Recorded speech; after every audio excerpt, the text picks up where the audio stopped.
getting the overlap you need, or you're so overbroad with these buckets that you can't really tell anything about them, or both, as it turns out, with the NPE.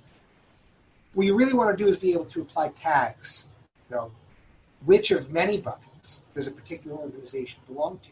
And for that, you need text analysis.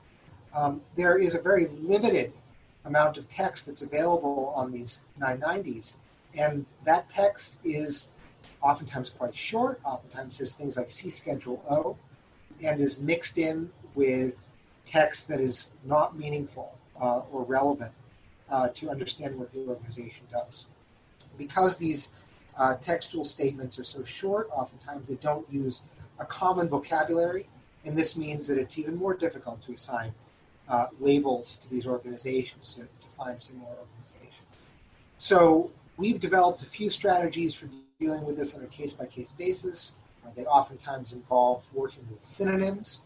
There's a technology called WordNet that we found incredibly valuable for sort of expanding the amount of text that exists in each of these filings in order to be able to find similar organizations despite the limited amount of text. But I think that in order to really do what the community needs to get the most benefit from these data, there's not really going to be any way around the fact that we're going to have to start looking at web scrape data from the websites of these nonprofits. Because only there do you start to get enough text about these organizations that you can start to apply meaningful labels. And then applying those labels back to the nonprofits, you can start to establish appropriate comparisons, which allows you to determine appropriate trends instead of wild guesses and extrapolations. So I think my last question then, people might want to be working on these problems with the data science background. Do you have any advice for them working, who are interested in working on the 990 data set to solve some of these challenges, or generally in more civic tech? Yeah, so I think the most important advice is a cautionary one, and that is make sure that the question that you are trying to answer can be answered with the data that are available. So don't start with the question of interest.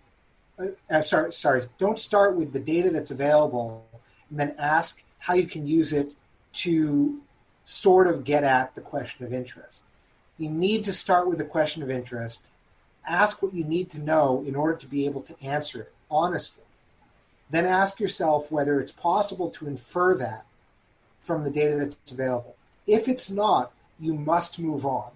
You will be doing harm if you do anything other than move on in that case. And it's so important to remember that. All right, fascinating conversation. I really do appreciate it again. Thank you so much, David.